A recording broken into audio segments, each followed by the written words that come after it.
மக்களுக்கு அந்த சிக்கலாதான் லோன் பண்ணிட்டு மாட்டிட்டு சரி சார். நான் அப்படியே சொன்னதை நான் எந்த தப்புமே பண்ணல சிக்காசிரியா உள்ள வைக்கிறதுக்காக 27 லட்சம் லஞ்சம் கட்டி ஹாய் ஃப்ரெண்ட்ஸ், வணக்கம். Welcome back to Tamil Mithran.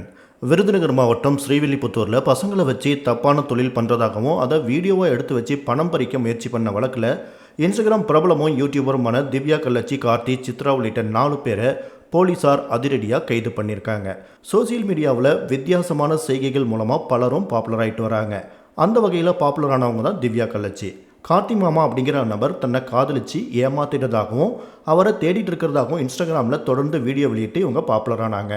இவங்க யூடியூப் சேனலும் நடத்திட்டு வராங்க. மேலும் திவ்யா கள்ளச்சி ரிலீஸ் பண்ணுற வீடியோக்களும் அப்பப்போ பிற யூடியூப் சேனல்களுக்கு இருக்கிற இன்டர்வியூஸும் சர்ச்சையை கிளப்புற மாதிரி இருக்கும்.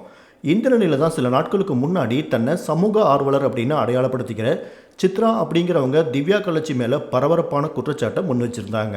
அதாவது திவ்யா கள்ளச்சி பசங்களை வச்சு தவறான விஷயங்களை பண்ணிகிட்ருக்காங்க. மேலும் அதையெல்லாம் வீடியோவாகவும் எடுத்து வச்சுருக்காங்க.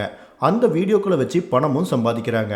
பசங்களோட அந்த மாதிரி வீடியோக்களை வாட்ஸ்அப் குரூப்புக்கு அனுப்பியிருக்கிறதோட தவறான உறவுக்கும் பசங்களை அனுப்பி வச்சுருக்காங்க அப்படின்னு குற்றச்சாட்டு வச்சுருந்தாங்க. அது மட்டும் இல்லாமல் திவ்யாவுடைய செல்ஃபோனில் அந்த மாதிரி வீடியோக்கள் எக்கச்சக்கமாக இருக்குது அப்படின்னும், யூடியூபர் உதயா சுமதி அப்படிங்கிறவங்க கூட தனியாக இருக்கிறதுக்கு 1 லட்சம் ரூபாய் தரணும் அப்படின்னு பேரம் பேசியிருக்காங்க அப்படின்னும் ஆடியோ ஆதாரங்களை வெளியிட்டிருந்தாங்க. இந்த குற்றச்சாட்டை தொடர்ந்து விருதுநகர் மாவட்ட காவல் கண்காணிப்பாளர் அலுவலகத்தில் புகார் கொடுக்கப்பட்டது. இந்த புகாரை தொடர்ந்து போலீஸார் விசாரணையை ஆரம்பித்தாங்க.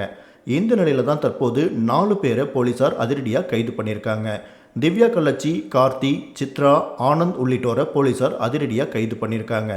இவங்க மேலே போக்சோ உள்ளிட்ட 4 பிரிவுகளில் வழக்கும் பதிவு செய்யப்பட்டிருக்கு. அவங்களோட செல்போன்கள் பறிமுதல் செய்யப்பட்டிருக்கு.